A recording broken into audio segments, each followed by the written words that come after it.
Bismillahirrahmanirrahim. Assalamualaikum warahmatullahi wabarakatuh. Salam sekolah penggerak dan salam literasi. Perkenalkan, nama saya Ilan Ardian. Saya bekerja di SMP Negeri Satap 3 Kolaka Utara, memberikan hasil diseminasi proyek profil pelajar Pancasila kami yang mengandung tema yaitu kearifan lokal. Saya akan mempersilahkan kepada rekan saya untuk mempresentasikan hasil diseminasi proyek kearifan lokal kami. Berikut video.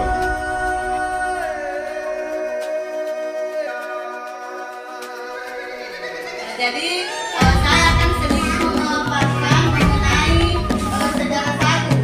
Sagu erat kaitannya dengan kehidupan etnik orang Tulaki. Terus Sagu memiliki sejarah pada orang Tulaki. Sagu telah dikenal masyarakat Tulaki mulai abad ke-7 sampai abad ke-15 sampai masa kini. Terus Sagu tentu memiliki kedudukan yang sangat penting sebagai sumber makanan. Sagu merupakan tanaman yang dikenal di Nusantara serta tumbuh di daerah seperti Papua, Maluku, Sulawesi serta di luar dari Sulawesi. Tanaman sagu sudah tumbuh liar dan alamiah. Terus dalam proyek ini saya sudah menanamkan kepada siswa saya untuk lebih menghargai atau tepung sagu. Bukan hanya etnis Tulaki yang menyukai makanan yang terbuat dari sagu, tetapi suku lain juga menyukai makanan yang terbuat dari sagu seperti suku Bugis, suku Toraja, suku Jawa, dan masih banyak suku yang lainnya yang sudah menyukai makanan yang terbuat dari sagu atau biasa juga disebut dengan makanan kapurung atau sinonggi. Dengan tema kearifan lokal yaitu tanaman sagu. Tujuan dari proyek ini setelah melakukan kegiatan survei lokasi pengolahan sagu, peserta didik dapat memahami taksonomi, morfologi, serta budidaya tanaman sagu dengan benar. Tanaman sagu atau bahasa ilmiahnya yaitu Metrosylon sagu.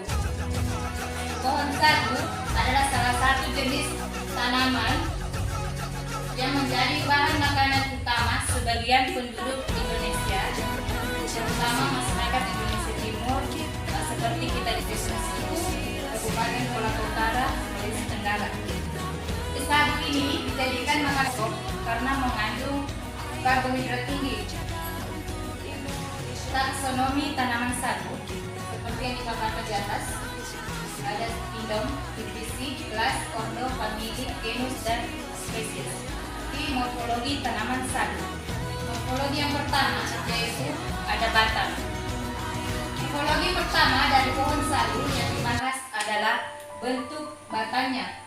Sagu umumnya tumbuh setinggi 10 hingga 15 meter. Akar pada pohon sagu itu dia berakar serabut.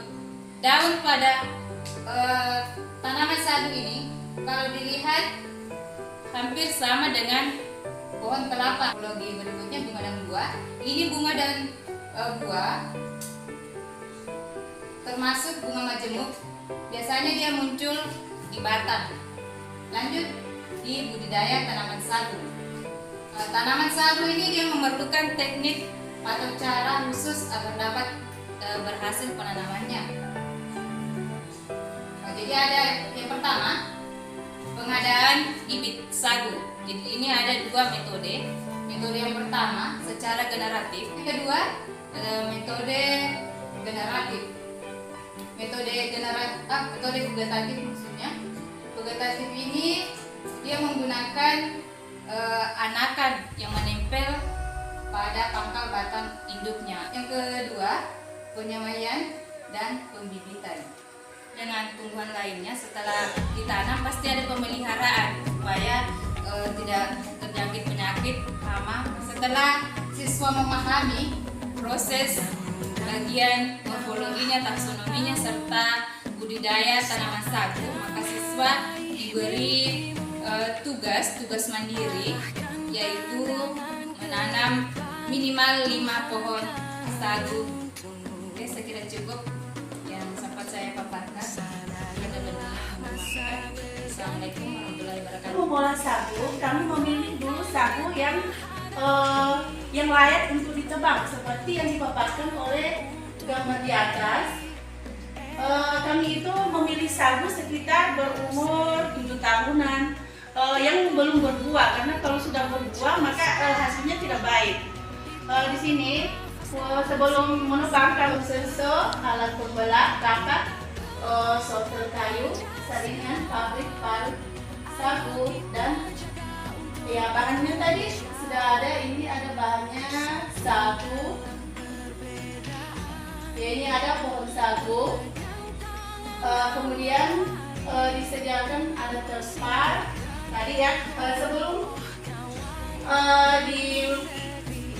diproses atau sesudah ditebang sudah tumbang, maka memotongnya dengan menggunakan sensor atau tapak dari beberapa bagian ini ya, diguling sampai ke tempat untuk pabriknya. Kemudian jika dilihat hasil potongannya tadi kotor, ya siram dengan air bersih, menggunakan air bersih. Ini ada setelah sampai ini hasil potongannya tadi dibelah-belah sampai 4 bagian. Setelah dibelah, ini dilakukan pemarutan, proses pemarutan, dan di sini mengeluarkan seperti serbuk-serbuk. Setelah serbuknya keluar, ya di sini diadakan proses pemerasan setelah diparut. Diperas atau disiram dengan pakai air, kemudian mengeluarkan sari pati. Ini hasilnya. Di sini airnya berwarna orange. Namun setelah diadakan pembekuan, airnya akan dikeluarkan dan menghasilkan sagu yang putih. Penguatan profil pelajar Pancasila. Di sini temanya adalah kearifan lokal. Topiknya pengolahan sagu.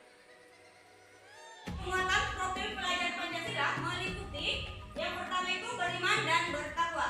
Peserta didik diharapkan mampu mensyukuri kearifan lokal di sekitar lingkungannya, yakni keberadaan dan keunikan sagu.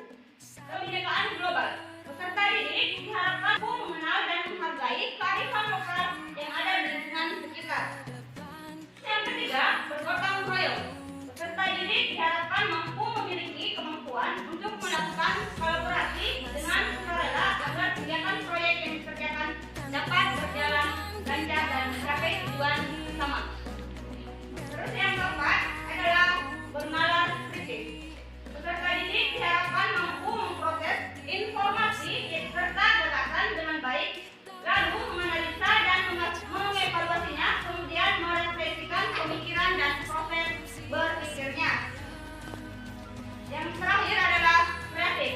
Peserta didik diharapkan mampu menghasilkan gagasan, karya dan tindakan yang optimis dan kegiatan proyek yang sudah mereka lakukan dalam bentuk tugas. Kami bagi 3 kelompok.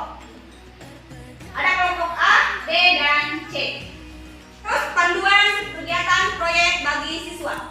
Melakukan tanya jawab kepada narasumber dan berpedoman pada pertanyaan wawancara yang sudah dibuat. Di sini siswa membuat laporan secara berkelompok. Yang ketiga membuat poster. Tadi berkolaborasi dengan guru seni budaya.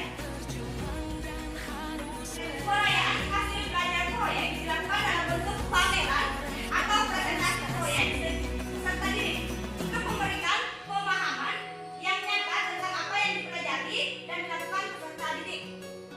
Acara perayaan dapat berlangsung secara sederhana dengan mengatur tata kelas sebagai area pameran. Aturan lainnya sesuai fasilitas di sekolah. Ada 5 pedoman